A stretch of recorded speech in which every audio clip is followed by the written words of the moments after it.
It's a pretty slow news week for Xbox, but let's go over a few recent topics. Let's begin.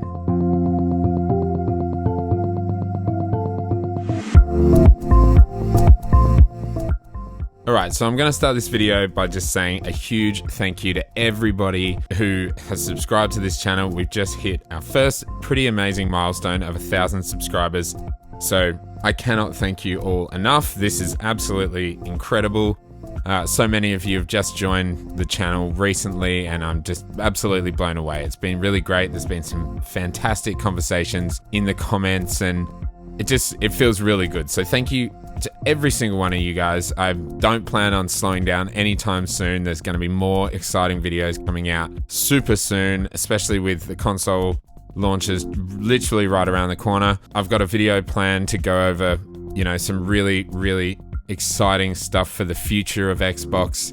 And I just want to say thank you so much. So everybody who's subscribed, you're the best. If everyone who's watching this and you haven't subscribed yet, do us a favor, get subscribing and get in the comments and let us know what you want to see from the channel. I think we're going to be back with a new episode of Controllers and Coffee by the time this goes out, so I hope you enjoy that too. Anyway, I wanted to get stuck into a couple of things online. There's a really great article from Wired.com where they're talking to Phil Spencer and a couple of the other kind of heads of Xbox. Definitely check it out. I've put the link below in the description. There's one line that's kind of, getting some people riled up online where Phil's kind of responding to Wired's reference to the PC Gamer article from a little while back, saying that ray tracing has failed to deliver on its promise. Phil Spencer is saying that he thought it was probably right, and this is a quote from the article.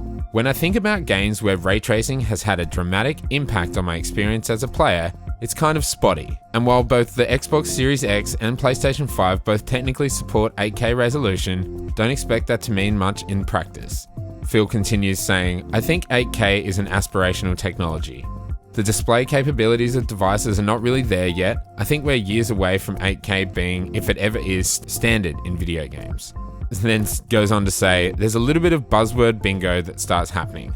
I mean, to be fair, Xbox did say 8K in their original kind of explanation of what the console could achieve. It's possible, but it's not going to happen.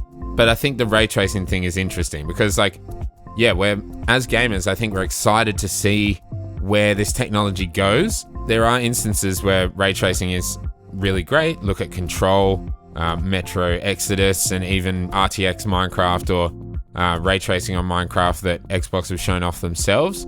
But it is spotty, he's right. And I think his point is that the technology isn't quite there yet. The fact that it has failed to deliver on its promise just means that, the tech is still improving, I think, every day. But like they say in the article, nobody's going to love or hate a game because you see a ceiling lamp shining off a bullet as it whips by, or a really convincing alleyway puddle.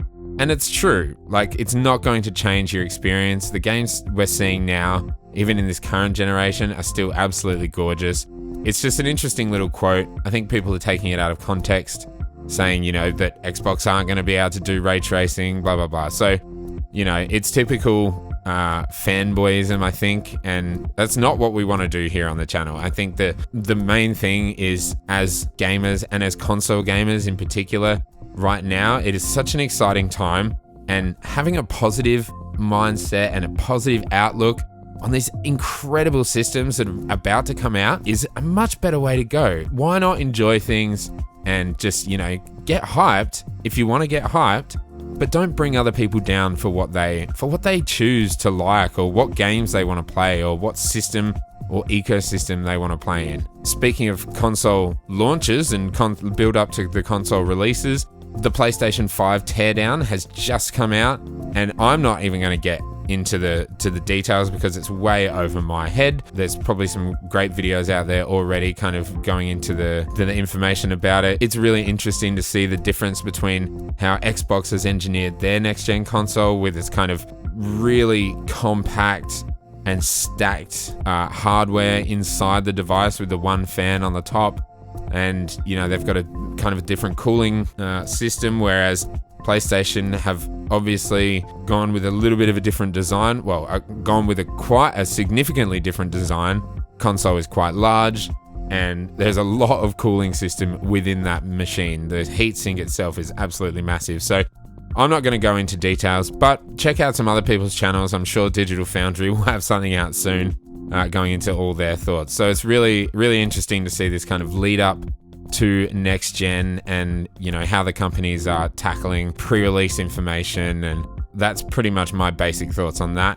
Another little bit of information has come from Jason Ronald the other day. Now, I'm not sure where this came from, but I'm seeing Xbox News @_Xbox News on Twitter have posted Jason Ronald, Xbox PM, has clarified the Xbox Series X and S storage expansion cards will also be made by other companies in different form factors and sizes moving forward. And I think this is really great because this is something that we kind of expect. But as a proprietary drive, Xbox, I guess, don't have to do this. They can kind of keep that for themselves. But, something like controllers and things like that, they get third-party support as well. So the quote from Jason Ronald says, "I think over time, you'll see this is a category that's really critical to us. You'll see multiple options and different form factors and different sizes. But what was really important for us is that we had a simple, easy to use option available day one. You can expect to see more options moving forward." I reckon that's awesome. Hopefully they're allowing other companies to, work on this technology, because they're obviously going to make sure that they have the same kind of I/O throughput as their own internal storage, which is the whole point of this expansion card. You might be able to pick up one cheaper. In the US, I think that card is around $220.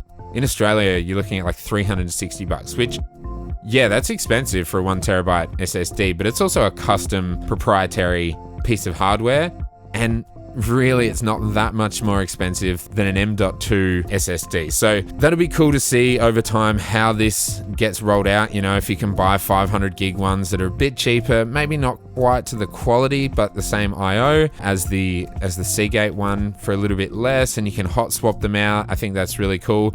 In comparison to PlayStation's solution for this, is you kind of have to take off the side panels of the PlayStation 5 and get in and actually put an M.2 SSD in there as well, which, that's great. I think the ability to have that modularity is really important.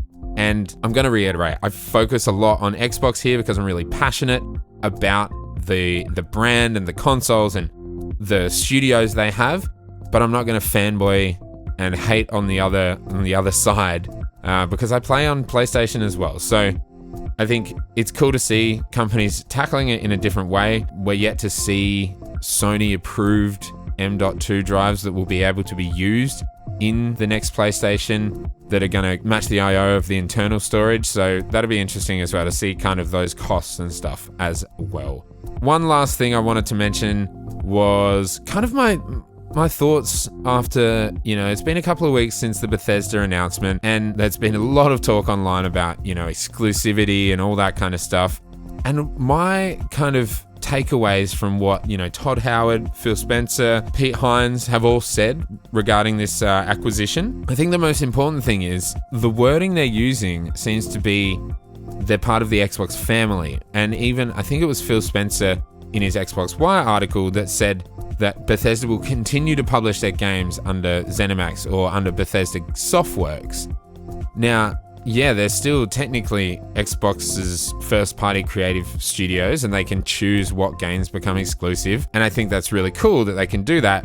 But they're not putting the terminology of Xbox Game Studios anywhere near this. We haven't seen a new image come out from Xbox of those studios added to their Xbox Game Studios lineup. The wording is really interesting because I think it allows them a little bit of leeway so they can put their products out on different consoles where they choose, or if they want it to be exclusive, they still have that option as well. I think that Starfield will be exclusive to Xbox and PC. I just think that's something that apparently Bethesda was shopping around for exclusivity and PlayStation were interested, and now that Xbox have acquired them, I think Starfield will be exclusive. I think having that exclusivity for a big new IP from Bethesda Game Studios is going to be really attractive for a lot of gamers, and I think that in itself will be an exclusive game. But then I think about other games, maybe not so much. So I think Elder Scrolls, they may make that multi-platform just because of the history of the franchise. But then again, you know, Xbox did have exclusivity for Morrowind, and so, you know, there's a lot of potential there, and I think they're gonna, like Phil said, they're going to go on a case-by-case basis. So yeah, anyway, that's just a little rambling video about a few kind of things I wanted to mention. Check out that Wired article. It's got some interesting little tidbits of information that I didn't go over here. And again, thank you all so much. We've hit 1,000 subscribers, and yeah, in the YouTube scheme of things, that's nothing, but that means a lot to me. You guys are a great supportive community, and there's some amazing people in the comments regularly, just having a chat, just getting hyped, and, you know, being mature adult gamers who don't have to deal with fanboyism and absolute crap. So thank you all so much. This is an absolutely huge week for me. I'm absolutely stunned and just so grateful and humbled. And big thanks to, you know, everyone who's supported me from day one. Don't miss a thing leading up to next gen. Make sure you subscribe, hit notifications. Check out the Controllers and Coffee podcast on the channel, as well as in audio form over on Anchor and Apple Podcasts and Spotify, Google Podcasts, you name it. It's all there. Thank you all so much. I'm going to shut up now. So enjoy the rest of your day, enjoy the rest of your week, and enjoy video games. Thanks, everybody. Until next time, peace.